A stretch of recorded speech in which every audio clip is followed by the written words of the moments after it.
வணக்கம் மக்களே, நீங்கள் பார்த்து கேட்குறது மொக்க கம்பெனி. நாங்கள் host Daredevil Born Again episode 4 release ஆயிடுச்சு. வழக்கமாக நம்ம மார்வல் அவங்க எபிசோட் 4 தான் சம்பவம் செய்வாங்க. அந்த வகையில் இந்த எபிசோட் சம்பவம் சொல்ல முடியாது, பட் சம்பவத்துக்கு ரெடி ஆகிற மாதிரி ஒரு சின்ன லீடை போட்ட தான் முடிச்சிருக்காங்கன்னு சொல்லலாம். பனிஷர் நம்ம டேடபிளை மீட் பண்ணுற சீக்வன்ஸ், அதே மாதிரி டேடபிள் தக்காளி நல்லவனாக இருந்ததுலாம் போதும், இனிமேல் டேடபிளாக மாட்ட வேண்டியதான் அப்படின்னு சொல்லி ட்ரைனிங் பண்ணுற அந்த சீக்வன்ஸாக இருக்கட்டும், கிங்பனோட உண்மையான முகம் சொல்லி ஏகப்பட்ட விஷயங்களை போட்டு உடச்சிருக்காங்க. அடுத்த வெனஸ்டே தான் சம்பவமே காத்துட்டு இருக்கு. 2 எபிசோட ஒரே நாள் ரிலீஸ் பண்ண போறாங்க. ஸோ நம்ம எதிர்பார்த்ததை விட பயங்கரமான ஆக்ஷன் சீக்வன்ஸ் பாசிபிளி அடுத்த வெனஸ்டே வரலாம்.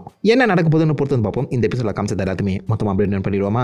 ஓப்பனிங் நம்ம ஒயிட் டைகரோட அந்த டெத்தில் தான் காமிக்கிறாங்க. ஸோ இந்த சமயத்தில் நம்ம ஒயிட் டைகரோட அந்த போஸ்ட்மார்டம் முடிஞ்சு அவருக்கு சம்மந்தப்பட்ட பொருட்கள் எல்லாத்தையுமே அவருடைய கவுன்சிலர், அதாவது நம்ம டேடபிள் கிட்ட வந்து பார்த்தீங்கன்னா கொடுக்குறாங்க. ஸோ இந்த சமயத்தில் டேடபிள் அவ்வளோதானா, பாயிண்ட் பிளாங்க்ல இன்னொருத்த வந்து சுட்டிருக்கான், சுட்டவனோட அந்த புல்லட் கேசிங் கூடவா கிடைக்கல, இல்லை நீங்கள் ஒழுங்காக தேரலையா அப்படின்னு சொல்லி அந்த சிஸ்டத்தையே குறை சொல்கிறாரு. சிஸ்டம்ங்கிற ஒரு விஷயம் தான் இந்த எபிசோடில் மிக முக்கியமான டெல்லிங் பாயிண்ட்டாக இருக்கும். அங்கே தான் கரெக்டாக நம்ம ஏஞ்சலா வராங்க. ஏஞ்சலா வந்து நம்ம ஒயிட் டைகரோட நீஸ். காமிக் புக்கில் ஒரிஜினல் ஒயிட் டைகர் செத்துட்டு அப்புறம் இந்த பக்கம் ஏஞ்சலா தான் ஒயிட் டைகராக வருவாங்க.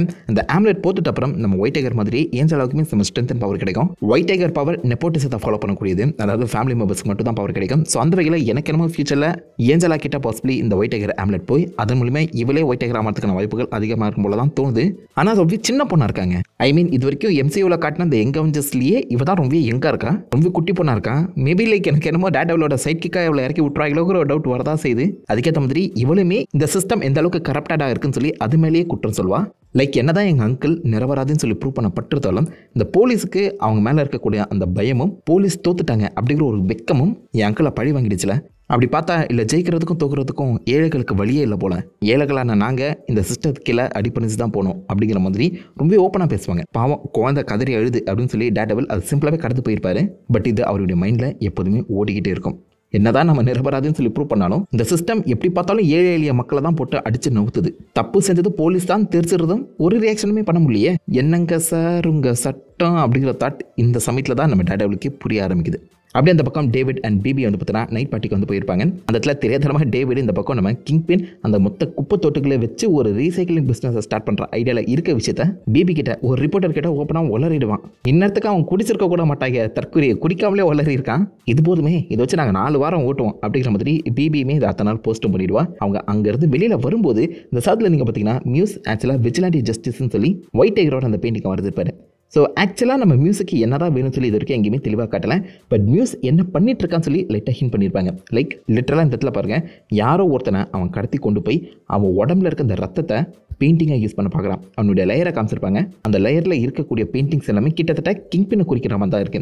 இந்த ஷாட்லையுமே கிங் பின்னை தான் அவன் வரைஞ்சிருக்கான். ஸோ கிங் பின்னுக்கு தான் அவன் ஏதோ ஒரு மெசேஜ் சொல்ல வரான்னு நினைக்கிறேன். அவன் கிங் பின்னோட சப்போர்ட்டரா இல்லை அவனுக்கு எதிர்க்கிறான்னு சொல்லி இது வரைக்கும் சுத்தமாக புரியல. பட் கிங் பின் கட்டி அல்ற மாதிரி இந்த பக்கம் அது எல்லாத்தையுமே பெயிண்டிங், அதாவது ரத்தத்தால் உருவாக்கின அந்த பெயிண்டிங் எல்லாம் வரைஞ்சிட்டு இருக்கான். அண்ட் அந்த லேயர்லையுமே பின்னாடி நீங்கள் பார்த்தீங்கன்னா 2 பேர் தூக்கிட்டு இருக்காங்க. லிட்டரல் ரத்தத்தையே அவன் பெயிண்டிங்காக மாற்றிட்டு இருக்கான். செம்ம ப்ரூட்டலாக செம்ம டார்க்காக போயிட்டு இருக்கு. டிஸ்னிலாம் யோசிக்க மாட்டாங்களே, ஆனால் வேற லெவலாக பண்ணியிருக்காங்க. நியூஸ் இந்த இடத்துல ஆப்வியஸாக ஒயிட் டைகருக்கு சப்போர்ட் பண்ணுற மாதிரி விஜிலண்டி ஜஸ்டிஸ்ன்னு சொல்லி எழுதியிருக்கான். அங்கேருந்து வெளியில் வந்த இந்த டேவிட் அண்ட் டீம் வந்து பார்த்தீங்கன்னா ஒரு டாக்ஸி எடுத்துட்டு போகிற மாதிரியும் அதை அப்படியே ஜூம் பண்ணி பின்னாடி இருக்க ஒரு ஹோம்லெஸ் மேன் இந்த பக்கம் 2 போலீஸ் மேன்ஸ் அபியூஸ் பண்ணுற மாதிரி சீக்வன்ஸ் அமைக்கப்பட்டிருக்கு. அந்த ஹோம்லெஸ் மேன் வந்து பார்த்தீங்கன்னா வேற வழியில் செமையாக பசிக்குதுன்னு சொல்லி பக்கத்தில் இருக்க அந்த கடையில் இருந்து 2 சிப்ஸ் பேக்கெட்டை தான் ஆட்டிய போட்டுருப்பான் போல. நீ எப்படி திருடலாம், வா உன்னை 30 நாள் ஜெயிலில் போடுறேன் அப்படின்னு சொல்லி அசால்ட்டை எழுத்துட்டு போயிடுவாங்க. ஏன்டா 2 சிப்ஸ் பேக்கெட் ஆட்டிய போட்டதுக்கு 30 நாள் ஜெயிலா? 10வது குறைக்கி அந்த சிப்ஸை ஆட்டிய போட்டாங்களே அதை இந்த போலீஸே சாப்பிடுவாங்க. ஆட்டிய போட்டதை நீங்கள் தின்னுட்டு அவன் மேலே ஏன்டா பழிய போட்டிருக்கீங்க, அட போங்கடான்னு சொல்லி இந்த ஹோம்லெஸ் மேன் வருத்தப்படுற மாதிரி காமிக்கப்பட்டிருக்கும். ஸோ அகைன் இந்த கரப்டட் சிஸ்டம் என்ன மாதிரி இருக்குங்கிறத நம்ம கண்ணில் கட்டுறாங்க. இந்த அரஸ்டான ஹோம்லெஸ் மேன் லிராயை தான் இப்போதைக்கு மேன் மேடாக் ரெப்ரசென்ட் பண்ண வந்திருக்காரு. என்ன பண்ண உனக்கு என்ன வேணும் அப்படிங்கிற விஷயத்தை அவங்க 2 பேருமே பேசிட்டு இருக்கும்போது, ஆல்ரெடி இந்த மாதிரி பல தப்புகளை நான் பண்ணியிருக்கேன், 30 நாள் வழக்கமாக என்ன ஜெயிலில் போடுவாங்க, ஆனால் இந்த முறை என்ன ஜெயிலில் போட வேணாம்னு சொல்லுங்க, ப்ரொபேஷனை கேளுங்க அப்படின்னு சொல்லி அவர் கெஞ்சி கூத்தாடுவார். ஜெயிலுக்கு போக மாட்டேன் அப்படின்னு சொல்லி ஒத்த காலில் நிற்பார். ஆல்சோ ஃபைனலி சீக்ரெட் இன்வேஷனுக்கு அப்புறம் இங்கே தான் ஸ்க்ரல்லை மென்ஷன் பண்ணுறாங்க. லிராய், நான் அந்த பொட்டிகளெல்லாம் ஆட்டிய போடலப்பா, ஸ்க்ரல் ஆட்டிய போட்டான்னு சொல்லி பாரு, பழைய ஸ்க்ரல் மேலே போட்டு பாருங்களேன், தப்பிக்க முடியுதான்னு பார்ப்போம்னு சொல்லி மேட் மேடா கிட்டே வந்து பார்த்தீங்கன்னா ஒரு ரெஃபரன்ஸ் கேட்பாருங்க. சீக்ரெட் இன்வேஷனுக்கு அப்புறம் இங்கே தான் ஸ்க்ரல்லுங்கிற வார்த்தையை திரும்ப யூஸ் பண்ணியிருக்காங்க. ஆமாம், யோசிச்சு பாருங்களேன், ஒரு திட்டம் பண்ணிட்டு அந்த திட்டம் நான் பண்ணல, என்ன மாதிரி வேஷப்பட்ட ஸ்க்ரல் தான் பண்ணான்னு சொல்லி பழிய போட்டால் எம்சியூக்குள்ள அதை எப்படி டிஸ்ப்ரூவ் பண்ண முடியும்? எம்சியூ சட்டத்துக்குள்ளே ஸ்க்ரல்ஸை பேஸ் பண்ணி ஏதாவது ஒரு புது ரூல் இருக்கணும் தான் நினைக்கிறேன். ஆனால் எங்கேயுமே அதை பற்றி பேசின மாதிரி தெரியல. பார்க்கலாம் அடுத்த எபிசோடில் ஏதாவது கொண்டு வராங்களா இல்லையான்னு. பட் ஃபைனலி ஸ்க்ரல்லை மென்ஷன் பண்ணியிருக்காங்க. ஆனால் ஒரு தடவை முதல் தப்புனா இது பிரச்சனை இல்லை, நீ ஆல்ரெடி 2-3 தப்பு பண்ணி 30 நாள் ஜெயிலில் வர எடுத்துகிட்டு வந்திருக்கடா, உனக்கு 30 நாளில் 35 நாளாக தான் மாற்ற ட்ரை பண்ணுவாங்க. நான் வேணா குறைச்சி பேசுகிறேன், 15 நாளில் மாற்ற ட்ரை பண்ணுறேன், மற்றபடி உன்னை வெளில வரதெல்லாம் கஷ்டம் அப்படின்னு சொல்லி ஓப்பனாக லிரை பண்ணி சொல்லிட்டு பேக்ரவுண்டில் அந்த கேஸை ஹேண்டில் பண்ண போயிருப்பாங்க. ஸோ எல்லா கேஸுமே கோர்ட்டுக்குள்ளே வந்து வாதாடி தான் ஜெயிக்கணுங்கிற அவசியமே கிடையாது. இந்த மாதிரி பெட்டி கேஸ் எல்லாத்தையுமே பேக்ரவுண்டில் இருக்கவங்களே ஆக்சுவலாக கணக்கெடுத்து முடிச்சிருவாங்களாம். லிட்டரலாக ரியல் லைஃப்பில் நம்ம ஊரில் தெரில, பட் வெளிநாட்டிலலாம் எந்த ஒரு மெத்தட் தான் ஃபாலோ பண்ணிட்டு இருக்காங்க போல. உள்ள இருக்க பொண்ணுகிட்ட எவ்வளோ அழகாக ஃப்ளோட் பண்ணுறாரு பார்த்தீங்களாங்க மேட் மேடாக்கு. ஏங்க இந்த பயபுல டேட்டபிள்லாம் கிடையாதுங்க, ப்ளே பாய்ங்க. எவ்வளோ நேக்காக பேசி 35 நாள் பனிஷ்மெண்ட்டை 10 நாளாக குறைச்சிருக்காரு பார்த்தீங்களா. Corrupted system, I mean there's no bribing at all. Bribing எதுவுமே பண்ணாமல் பேசியே குறைச்சிருக்காரு. எப்படி அது சாத்தியம்? Because is a good lawyer. But still இந்த 10 நாள் குறைச்சது லிராய்க்கு சுத்தமாக உடன்பாடே கிடையாது. எப்போ பார்த்தாலும் என்னை டிஸ்கிரிமினேட் பண்ணிக்கிட்டே இருக்காங்க, இந்த ட்ரீட்மெண்ட் எனக்கு சுத்தமாக பிடிக்கல, இந்த சிஸ்டம் என்னை ரொம்பவே கேவலமாக ட்ரீட் பண்ணிட்டு இருக்கு. 30 நாள் போன முறை நான் ஜெயிலில் அடைச்ச அந்த காரணத்தினால இப்போதைக்கு நான் பசியில் தவிச்சாலும் எனக்கு அந்த ஃபுட் ஸ்டாம்ப்ஸை கொடுக்க மாட்டேங்கிறாங்க. அதை நான் திரும்ப பெறுறதுக்கு எவ்வளோ நாள் காத்துட்டு இருக்கிறது?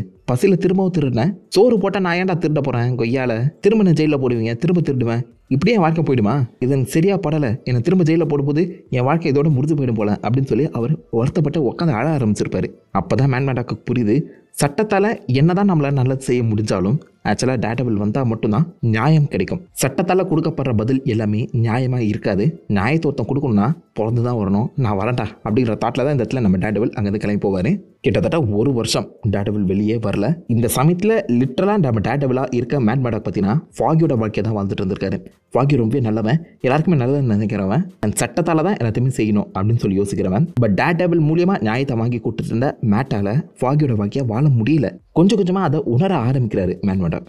இதுவே அந்த பக்கம் நம்ம வில்சன் ஃபிஸ்க்கு மேயர் மூலிமா நம்ம பவரை வச்சு அந்த பவரை வச்சு சம்பவங்கள் செய்யலாம் சொல்லி யோசிச்சுட்டு இருக்க அந்த சமயத்தில் அந்த மேயர் பதவியே இவரை சம்பவம் செஞ்சுட்ருக்கு. இவருக்கு பிடிக்காத விஷயங்கள் எல்லாத்தையுமே செஞ்சுட்ருக்கு. முக்கியமாக இந்த ரெட் ஹூக்கோட அந்த மொத்த ஹார்பரையுமே பார்த்தீங்கன்னா ஒரே நல்லா ட்ரான்ஸ்ஃபர் பண்ணிடலாம் அப்படிங்கிற தாட்டில் ஏகப்பட்ட பிளானில் இந்த பக்கம் நம்ம வில்சன் ஃபிஸ்க் போட்டுட்டு வருவார். பட் ஒரு மேயர் நினச்சா எல்லாத்தையுமே மாற்ற முடியாது, அதுக்கு மேலே நிறைய பவர்ஸ் இருக்குது, அது எல்லாத்தையுமே கட்டுப்படுத்தணும், கொஞ்சம் கொஞ்சமாக தான் அந்த மூவ்மெண்ட்டை பண்ணணும் அப்படின்னு சொல்லி இந்த பவர் ஒரு வெத்து வேட்டான பவருங்கிற மாதிரி நம்ம வில்சன் ஃபிஸ்க்கு புரிய வைக்க ட்ரை பண்ணுறாங்க. அதோடதே இவரோட அந்த டே ஃபுல்லான மூமெண்ட்ஸ் எல்லாத்தையுமே காமிப்பாங்க. லிட்டரலாக 2-3 மீட்டிங் அட்டன் பண்ணுவார். குழந்தைங்க வந்து பார்த்தீங்கன்னா பாடிட்டு இருப்பாங்க. நம்ம வில்சன் ஃபிஸ்க்கு தக்காளி இவங்க பாட சொன்னா என்னடா காதில் ஈயத்தை கரைச்சி ஊற்றுற மாதிரி கத்திட்டு இருக்காங்க.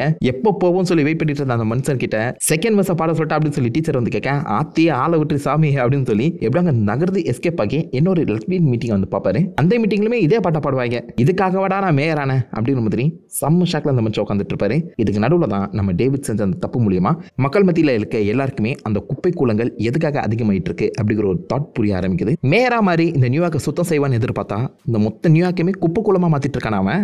இது சரிப்பட்டு வராது, எனக்கு அந்த மேயர் வேணாம்னு சொல்லி மக்கள் எல்லாருமே இப்போதைக்கு கிங்பினுக்கு ஆப்போசிட்டா திரும்புற மாதிரி இருக்கு.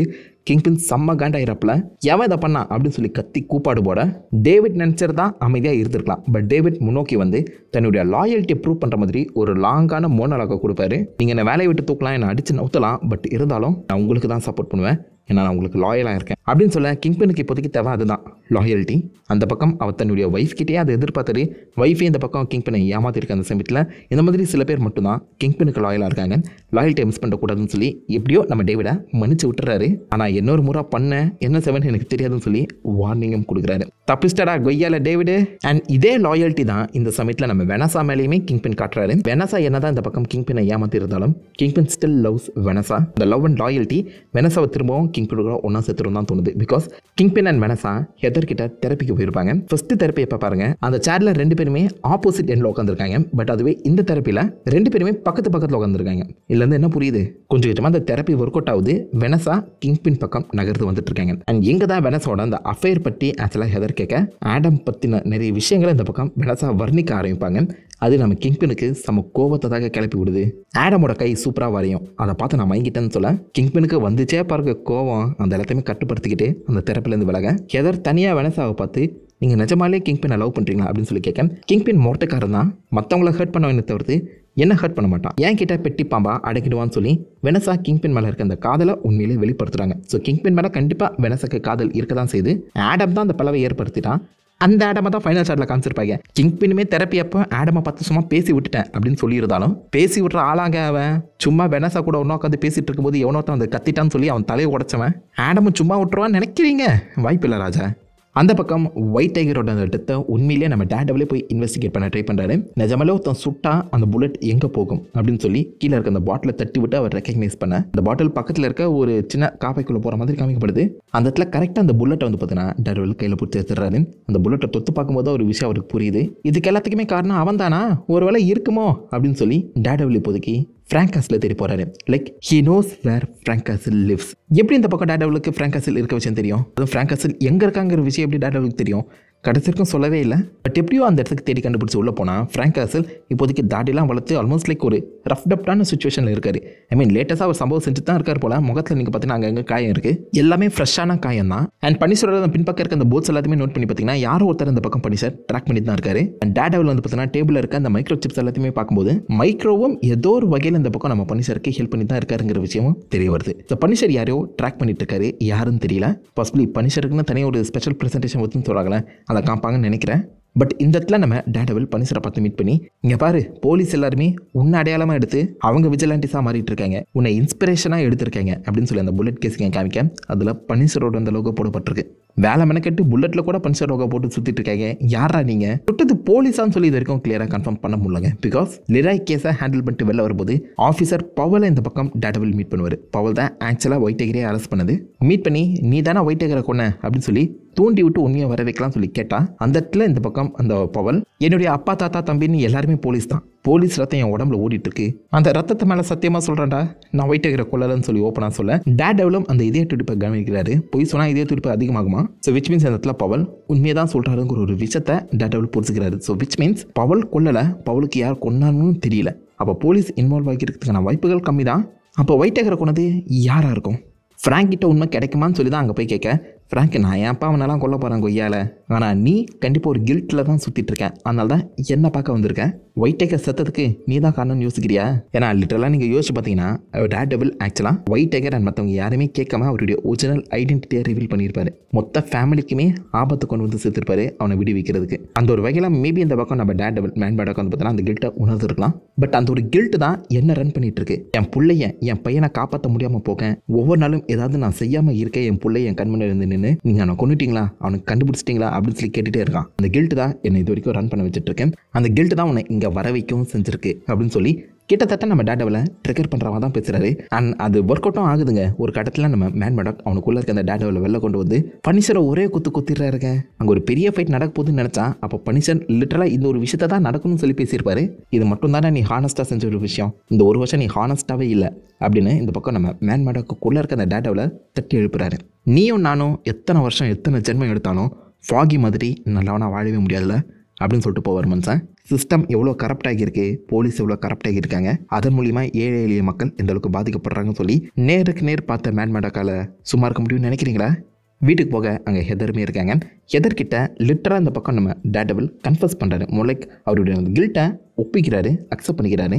என்னுடைய கிளையண்ட்டை கொண்டுட்டாங்க, என்னோட கிளையண்ட்டுக்கு ப்ரொபேஷன் கிடைக்கல, பட் ரெண்டு பேருமே கிட்டத்தட்ட நிரபராதிகள் தான், நிரபராதிகள் தண்டிக்கப்படுற சிஸ்டம் என்ன மாதிரியான சிஸ்டம் அப்படின்னு சொல்லி பேசிட்டு இருக்கும்போதே ஹெதர் நான் உன்னை கூல் டவுன் பண்ணுறேன் அப்படின்னு ஃபன் டைமை முடித்த உடனே டேர்டெவில் மொட்டை மாடிக்கு தனியாக போகிறாரு. ஆனால் அதுக்கு அப்படியே இதுக்கு முரண்பாடாக ஆப்போசிட்டில் நம்ம வில்சன் ஃபிஸ்க் அப்படியே ஒரு பாதாளத்தை நோக்கி இறங்குற மாதிரி காமிச்சிருப்பாங்க, பேஸ்மெண்ட்டுக்கு போகிற மாதிரி காமிச்சிருப்பாங்க. ஃபர்ஸ்ட் எபிசோட் ஞாபகம் இருக்கா?